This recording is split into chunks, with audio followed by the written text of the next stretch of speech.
Coriandoli o riso lasciati a terra dopo il matrimonio? Attenzione, chi lo fa rischia fino a 500 euro di multa. L'amministrazione comunale di Castelfranco Veneto intende porre un limite ai festeggiamenti sul suolo pubblico in occasione delle celebrazioni matrimoniali.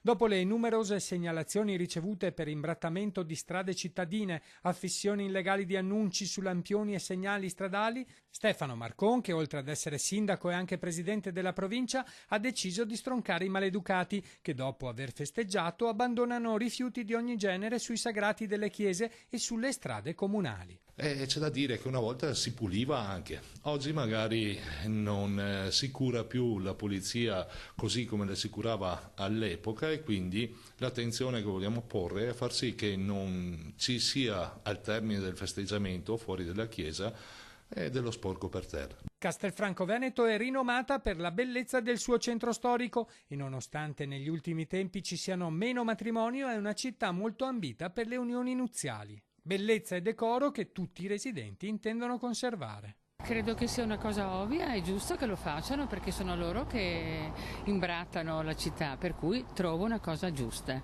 Sì, sono d'accordo, bisogna poi riassettare come era prima. Ha ragione, la città deve essere pulita, è di tutti i cittadini, è il loro compito renderla vivibile visto che ci vivono anche loro. Perché si può fare anche a meno di sporcare per terra.